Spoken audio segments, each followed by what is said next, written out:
Welcome, everyone. Thanks for joining. This episode of the Joseph Carlson Show is going to be special. It's a bit different than most of the episodes I do.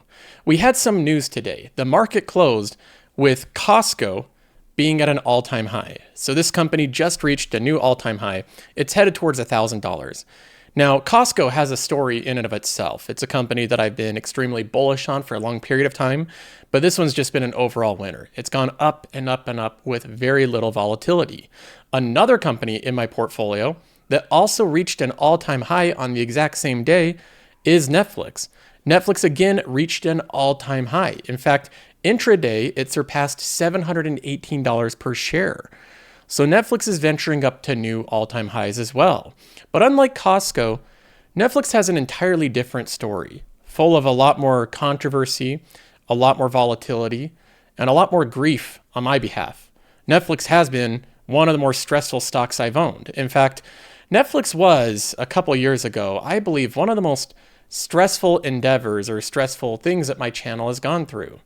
And I was looking back, just thinking about this holding and the story of it, everything that happened over the past 5 years. And I think it's a very interesting story.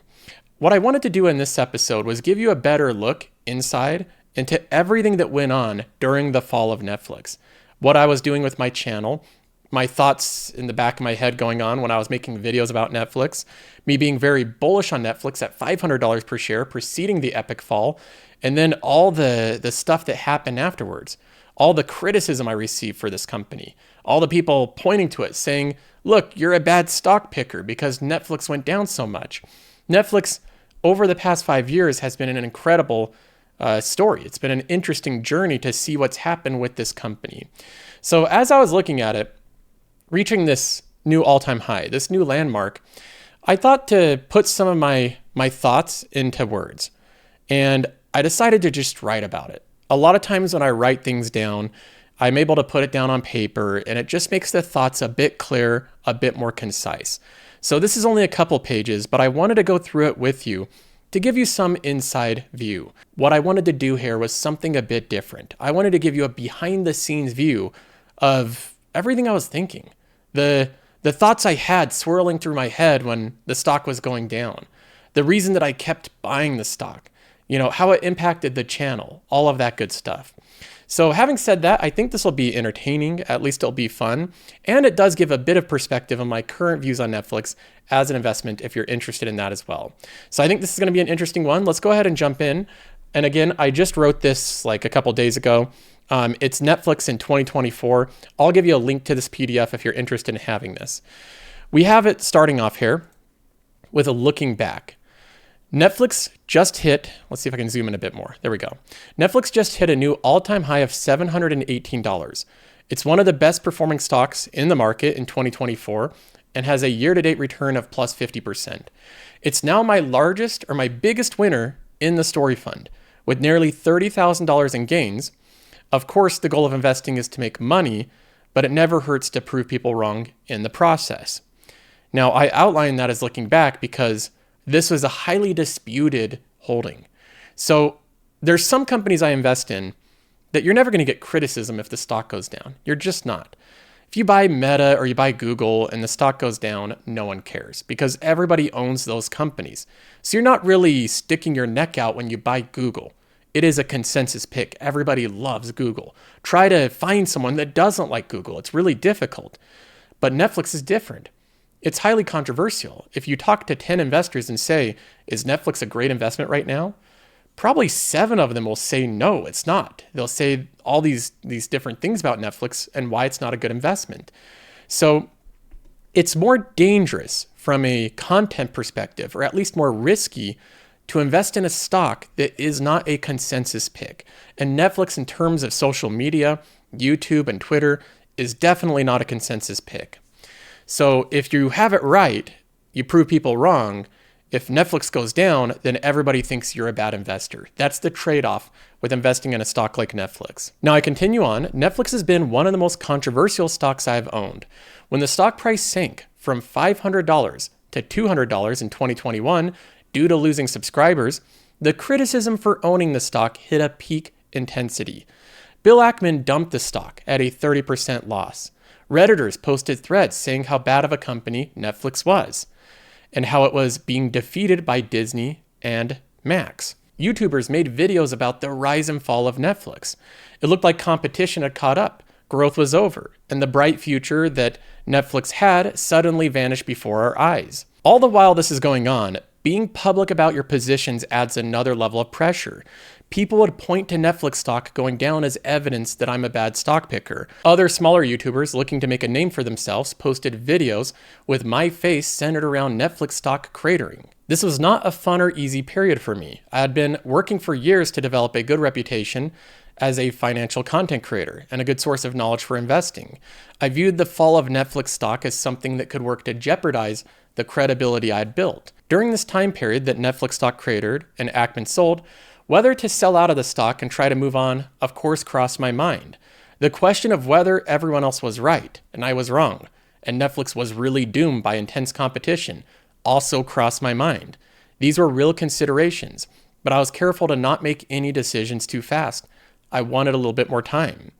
So that was my basic thought going through this process. When Netflix had their first earnings report, where they lost a couple 100,000 subscribers, I was taken aback. I was pretty surprised that they lost subscribers. It was way different than what Wall Street expected, but I didn't do anything. After the first time Netflix stock fell, I bought a little bit more of the stock, but I simply just held. I didn't make any action too fast. And then Bill Ackman bought in. He bought in after the first fall of Netflix. And that was a bit of a confidence boost. It was like, look, a super investor that's very skilled is buying into the stock. I feel really good about it. So I bought a little bit more of the position, and then I held it there as well, but not too much. I had a feeling to just be patient with it, just see how things worked out for the next couple of months. The next earnings report came around, and Netflix lost even more subscribers, 1 million more. This was, again, really bad, way worse than Wall Street's expectations. Bill Ackman immediately sold the stock. So the confidence boost that I had from Bill Ackman joining was gone. He was out of the picture. And there I was, bag holding the stock with a massive $10,000 loss in it. Now, obviously, when you're making videos publicly and you're having to show that you've lost money on a stock, that you're in the red on it, that's never a fun thing. So this was a very, I would say, stressful time. It wasn't a fun time to make videos doing that. I decided to do it anyways because I thought it's better for people to see this and see what happened. But that wasn't easy. What I did primarily during this time period was be patient. Emotions can get the best of investors, and I knew that, and I thought it was best to be patient during this time period. My dad always tells me that with big decisions, like whether or not to sell Netflix stock, it's best to sleep on them. Take some time. You don't have to decide right away. Clear thinking is much better than quick thinking. A clear thinker sees things as they actually are, not by just whatever the prevailing narrative is. With a few days, a little time to think, letting the dust settle, and focusing more on the facts, I became increasingly convinced with clarity of thought that Netflix was in a much better position than the market believed it was. So as I just took a breath after Netflix stock fell, and I decided to not do anything, not sell the stock, not immediately buy it, but just wait a minute. As I let the emotions kind of go away, I slept on it for a while, and I had more clear level of thinking. When I started to read through the facts and really consider the situation, I realized that things weren't that bad. The narrative that everybody had during the time period, which was atrocious. Everybody literally thought Netflix was dead. If you went anywhere on Reddit, Netflix was over. If you went on YouTube, there was big fiery thumbnails with Netflix being doomed and the stock price cratering. Huge documentary channels on YouTube documenting the rise and fall of Netflix. All of that was going on, but with clear thinking, it became clear to me that Netflix was not doomed. Things weren't so bad. They lost 1 million subscribers with a current subscriber base of 220 million. That was less than 0.5% of their customer base. So I just basically gave it some time, and time brings more clarity to thought. Now, I reviewed the entire problem with Netflix and the case for the stock. The problem, quote unquote, that Netflix faced was that they lost subscribers for 2 consecutive quarters. This brought into question their TAM, the total addressable market, and the impacts of competition. Netflix admitted that competition was having an impact, but they argued that the TAM was still very large. In the Q1 of 2022 report, where Netflix stock plummeted, Netflix leadership said, quote, "We estimate that Netflix is being shared by over 100 million additional households." Now, a lot of people thought that this was an exaggeration, but I believe them. After all, everyone I knew shared a Netflix password, and in most cases with multiple people. So Netflix comes out with this crazy number. They say that they currently have 220 million subscribers, and they estimate that there's over 100 million households currently sharing Netflix passwords. 100 million households. Now, a lot of people think, oh, they're just trying to talk their way out of this. This is an exaggerated claim. I didn't think so. Because again, when I looked at everyone, and I mean every single person I knew that had Netflix, they were either sharing the password with someone or they were the one being shared to. Either way, every single password was being shared, including mine. I was password sharing up until they started the password crackdown. So I thought that it's very likely, in fact, I think it's very accurate, there could be 100 million households sharing Netflix passwords. If you have 220 million subscribers paying for it, and a huge portion of them is sharing, that's 100 million. It's about 30 or 40% of people are sharing passwords. So that made perfect sense to me. The password crackdown math was simple. Netflix may lose a few subscribers by cracking down on password sharing, but the amount of new subscribers they would gain would far outweigh any loss. If one person is sharing a password with 3 other people, that's 4 people in total and 1 password. A crackdown would force them to all have their own accounts or lose service. If they had all been enjoying Netflix for the past 10 years, I assumed most would want to continue to keep enjoying it. And that assumption turned out to be correct. So when I looked at the password crackdown, I just did basic math. If there's 4 people enjoying Netflix right now and 1 paying for it, if you say, hey, you can't give access to these other 4, that one person might be upset, they might cancel, but I didn't see a world where all 4 of them would no longer watch Netflix. That just didn't seem likely. More than likely, 2 of the 4 would sign up, or 3 of the 4. In some cases, all 4 of them would. So I saw a lot more upside in the password crackdown than any possible downside. I grew increasingly confident that the Netflix password crackdown would be a massive success. The math made sense, and Netflix was testing this feature in foreign countries. They would prove it works and optimize it before rolling it out everywhere else. I became encouraged enough to keep buying the stock while it was depressed. I repeatedly purchased the stock through 2022 and 2023. These buys dramatically lowered my cost basis and set me up for a recovery to turn this position from deep in the red back into the green. Here's a screenshot of my brokerage. This is all just buys. When we look at my Netflix history, it's buy after buy after buy. You can see that there's just $300, $2,000, $2,000, $500, $2,000, $3,000, $1,000, $5,000, $2,000. I was pouring money into this company as much as I could at the time. I was also, on a side note, buying Amazon that was selling off, but I bought even more Netflix. This is a company that I really felt bullish on, and I became convinced that a recovery was in play. It was going to happen. The important thing to note here is that these buys weren't made with blind hope. They were made with a well-educated estimate that Netflix was in better shape than the prevailing market narrative. I believe that the password crackdown would work because the math supported it. And while it's true that Netflix lost subscribers for 2 quarters, one of them was an unnatural subscriber loss due to pulling out of Russia.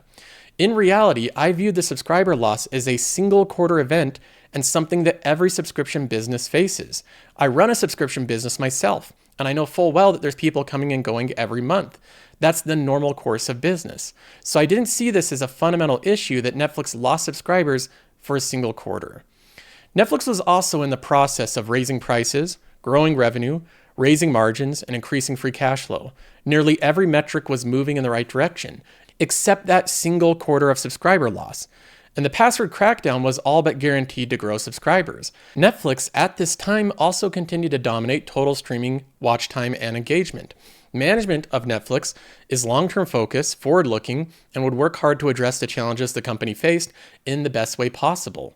Wall Street was also way underestimating the amount of free cash flow Netflix would generate. They were off by a full $1 billion in 2022 and by over $2 billion in 2023. They could not get the estimates correct. They kept underestimating Netflix. My buys into Netflix were based on a full analysis of the situation and concluding that there was far more upside than downside. Most investors were wrong about the company and assuming it was beaten. The YouTubers making videos of the rise and fall of Netflix were simply profiting off of clickbait. They weren't putting together well-constructed analysis. Continuing to hold Netflix and buy the stock during the sell-off was one of the best decisions I've made over the history of my investing. Now, I'll just comment on that part, that continuing to buy Netflix was one of the best decisions I've made. That's like a twofold or threefold statement there. One of them is because I made a lot of money. Buying Netflix at the lows has been a tremendously profitable endeavor. Even buying it at the highs, at $500 per share preceding the drop, has now beaten the market. It's beaten the S&P 500. But especially buying it at the lows. Buying it for $200, $250, $300, $350. All of those have been intensely market-beating buys. So this statement's true because it's been a highly profitable company. It's been a market-beating position. And buying more of it at the low made it so that my portfolio raced back up above the S&P 500. But it's also true in a different way. Refusing to sell Netflix, and in fact buying more of it at the low, added to the credibility of my channel. It showed that I can hold stocks long term, that I can make unemotional decisions, that I can go against the grain, that I can do what you're supposed to do as a long-term focused investor that's focused on the fundamentals.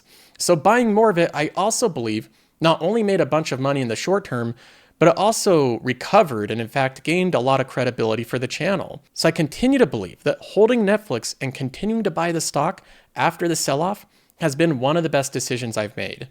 Now, if we move on here, we get into the recovery.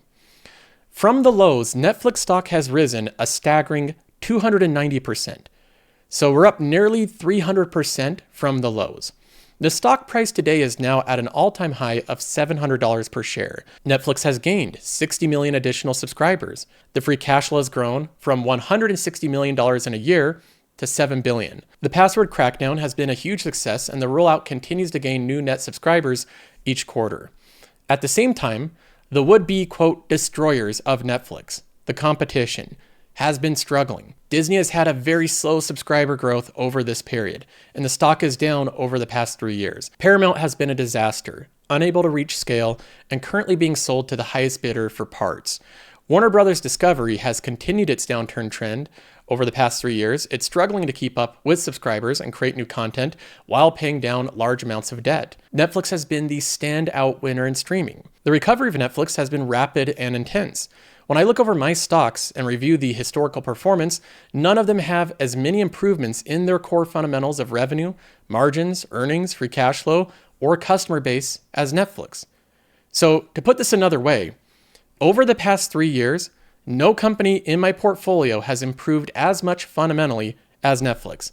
It is the top fundamentally improving company in the portfolio. It hasn't just been a standout winner in streaming, it's been a standout winner in the entire equity markets. Now we move on to where Netflix stands today. There are few companies in the world that stand in as desirable of a situation as Netflix now does. They've already achieved massive scale in streaming with 280 million subscribers and $36 billion in revenue. They've achieved massive profitability with annual free cash flows of $7 billion. They have achieved massive efficiency with only $300 million spent on stock-based comp.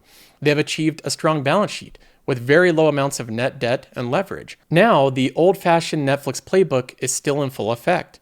Netflix has more revenue to spend on streaming content than anyone else in the world. This massive amount of revenue translates into massive spend on content. The spend on content translates into new content appearing on Netflix every week. The constant stream of new content translates into happy customers with a low churn rate and new customers. Happy customers and new customers translates into higher revenue, which starts the cycle over again. The Netflix flywheel of more content equaling more subscribers, equaling more revenue, equaling more content, is spinning faster today than it ever has in their history. The value proposition of current day Netflix is simply impossible for any other streaming company to match. For $7 a month with the ad plan, a subscriber can have access to an endless library of content that's constantly updated and refreshed with new content every week. Nobody else comes close. No one else in the entire industry comes close to matching this, not even the biggest companies in the world. Even Apple TV, if we look at the example here, we have the biggest company in the world. It's either Apple or Microsoft, but in most cases, it's Apple. Apple went head-to-head with Netflix. Even Apple with Apple TV Plus is pulling back on its content spend. Bloomberg reported that Apple spent over $20 billion on content since inception of Apple TV Plus. To show for it, Apple TV Plus on an average month gets less total viewership than Netflix does on an average day. The lead that Netflix has over its competitors is entirely insurmountable and growing, even with the likes of Apple, which has massive brand value and billions of devices to distribute and default their applications. They can't compete with Netflix. Google tried to compete with Netflix with their YouTube originals. This illustrated that even Google, with their massive distribution through YouTube, could not compete with professionally produced episodic content. The series Cobra Kai originally launched as a YouTube original. Once it failed to gain traction on YouTube, Google sold the show to Netflix, which now has turned into a major hit on Netflix's platform. So whether it's Apple or Google, the power that both of these companies have and their distribution, they can't seem to figure out what Netflix has figured out. Even Cobra Kai, that original show, was not successful on YouTube, but it was successful on Netflix. And this shows the power of Netflix's moat. This is the part of the business that I still believe is the most misunderstood part of Netflix. There's many people still today that will argue that Netflix doesn't have a moat, and that's because I believe they do improper analysis on the moat of Netflix. The problem I see with many people who do analysis on Netflix is a fundamental misunderstanding of their value proposition and moat. Most people seem to assume that it's the quality of content that matters. Studios making, quote, high quality, boutique, film festival shows gain the biggest praise from investors. It makes sense that the investing class on Twitter and YouTube like the highbrow content. It seems to be the demographic it's aimed for. These people claim that the high-quality shows from Apple TV or HBO are superior to Netflix. They may point to whoever won Best Picture, or better yet, Rotten Tomato ratings. You hear these type of things all the time when people do analysis on Netflix, that Apple TV has better shows, or HBO has higher quality content, or Netflix only has low-rated shows, right? That's the criticism of Netflix, and that translates into people believing that Netflix has a narrow moat or no moat at all. These things are nice, but they're not the core of Netflix's moat. Netflix's moat is the ability to profitably reinvest into content at a rate nobody else can match. That single sentence is the moat. That's it. The simplest definition of Netflix's moat. The ability to profitably reinvest in the content at a rate that nobody else can match. Netflix can spend more profitably to invest in different categories of content than any other company in the world. This fact in and of itself, the ability to spend more on content profitably than anyone else can match, allows Netflix to build a library of continually new and fresh content in some highbrow boutique film festival shows like Maestro or The Power of the Dog or All Quiet on the Western Front. Those are like your highbrow HBO style shows. Netflix makes those too, but this also allows them to create content that's lowbrow, easygoing, like the Adam Sandler and Jennifer Aniston's Murder Mystery. They made 2 of those movies, and they're pretty fun, easygoing movies. They can also create reality TV shows like Too Hot to Handle. They can pay to bring on the biggest comics like Dave Chappelle, Joe Rogan, and Bill Burr. They can create drama action series like The Night Agent. They can invest in foreign content like Squid Game. They can create their own IP out of whole cloth like Stranger Things. They can create time killers like The Barbecue Show or other cooking shows. They can create weird but compelling docuseries like Baby Reindeer. They can even start dabbling in live events like Jake Paul versus Mike Tyson. The moat of Netflix is that nobody else can profitably do this. Not even close. Even companies like Apple can't create this much content in this many different categories to satisfy that many members. So as they create one fraction of content in one fraction territory, which is highbrow, boutique, high-level content, that's not enough to satisfy the insatiable demand that people want when they have a streaming service, and especially at the price point that Netflix offers it at. The scale advantage they have at this point is insurmountable. This is what I try to stress when looking at the moat of Netflix. Netflix has a fire hose of content that's paid for by a massive subscriber base. To try to replicate the fire hose of content without the subscriber base is impossible, unless you're willing to lose a lot of money for a long period of time. Most companies are either not willing to do so or simply don't have access to capital or an investor base willing to wait through a decade of losses to finally build a profitable streaming service. The scenario of Netflix building a streaming service from 2007 to 2024 is a culmination of unique events: record low interest rates, low cost of capital, no competition, other companies willing to license their best shows, like The Office to Netflix for cheap and for years, and an investor base willing to fund losses for a full decade. The unique circumstances that occurred to build Netflix into what it is today are unlikely to occur ever again in my lifetime. The origin of Netflix was a one-time event. Netflix is now a mammoth, a force to be reckoned with that has an insurmountable lead, and the circumstances that created this beast are unlikely to ever happen again in the future. When are we going to have another decade-long period of record low interest rates, low cost of capital, no competition, other companies like Disney and NBC willing to license their best shows like The Office and Parks and Recreation and Marvel movies, and we have an investing base willing to invest for 10 years of losses to build a streaming service to scale? My argument is that that will never happen again, not as long as I'm alive. Again, the circumstances which created this mammoth are so unique, they're unlikely to ever happen again. Investors argue that Netflix has a weak moat because they don't factor in the difficulty of replicating what Netflix has already created. The failure moat analysis has led investors to incorrectly assume Netflix is less durable than it actually is. Even in 2024, I still see most investors don't have an appreciation for how unique and difficult it is to replicate Netflix's business model. Capitalism is brutal.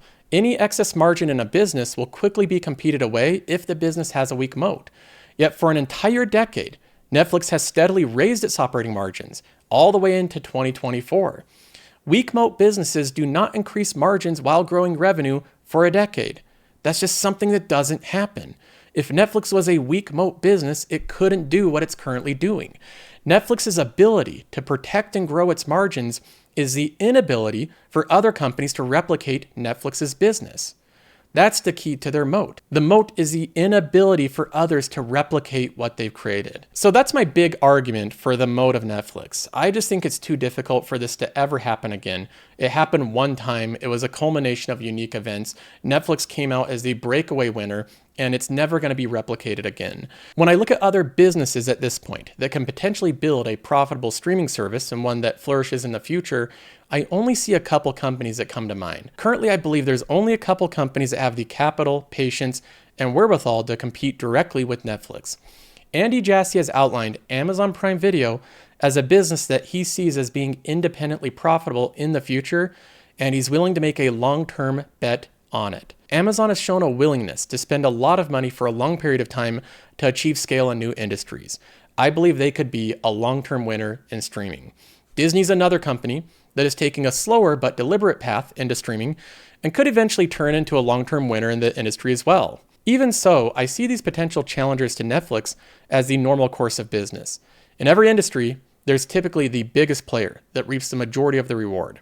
Then there's the second and third place players that they do well, but to a lesser degree. I believe Netflix has solidified its position as being the biggest player. I believe its lead is insurmountable at this point, and I think as the biggest player, it will reap the biggest rewards. So as of right now, I still have $73,000 invested in Netflix with $27,000 in gains.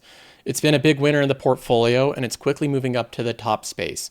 I think it might take over Amazon as my number one position soon. But of course, even now at all-time highs, I refuse to sell any of the company. I think the future expected return of Netflix is still very strong. So I hope you enjoyed this more qualitative look at Netflix. I've had some people say that I spend a lot of time on the numbers and on the fundamentals and on the charts, and they want to hear more about the qualities of a company. So this is a more in-depth look. Hope you enjoyed. If you like this type of content, make sure you're subscribed and let me know in the comments. That's all for now. See you in the next one.